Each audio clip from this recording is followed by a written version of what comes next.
Welcome back to our mini vlogs. Nandito pala kami ngayon sa Patag, Cagayan de Oro City. Bumili pala kami ng chicken para pang afritada. Pagdating dito ay nagpili na kami ng chicken at tinimbang na ito.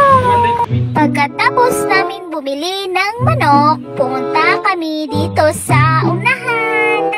Haha, ano ba yun sa Tagalog yung unahan? Ba guys, pumunta kami dito sa kabilang tindahan para bumili na naman ng mga pangsahog ng aming afritada. Bumili kami ng patatas, carrots at atsyal. At sa kabila naman, bumili na naman kami ng isda pang kinilaw.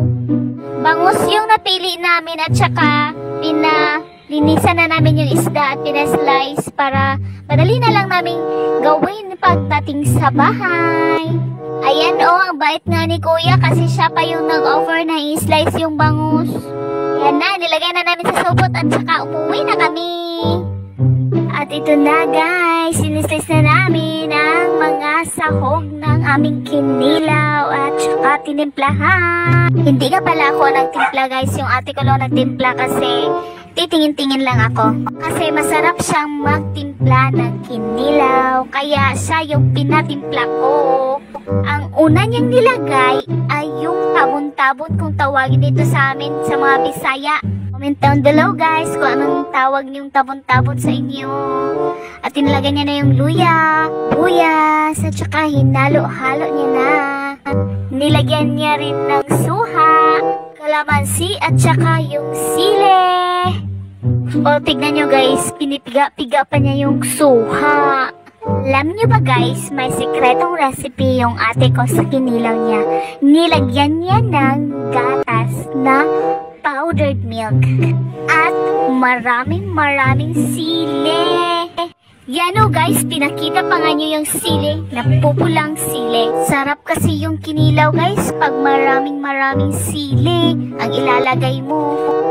Pagkatapos siya nalagyan ng maraming sili, nilagyan niya rin ng asin, nilagyan niya ulit ng maraming kalamansi, at saka nilagyan niya ng magic sarap, pangpalasa ng ating kinilaw, at hinalo-halo niya ito. At pagkatapos ay nilagay niya na yung isda, yung bangus. Ang sarap-sarap talaga guys, nakakatakam. Madami na naman ang makakain namin dito. Syempre, hindi mawawala yung pipino. Ilalagay natin yung pipino, pangpadagdag ng sarap. At yan guys, sinalo-halo niya yung pipino at saka yung kinilaw. Oh wow! Oh wow!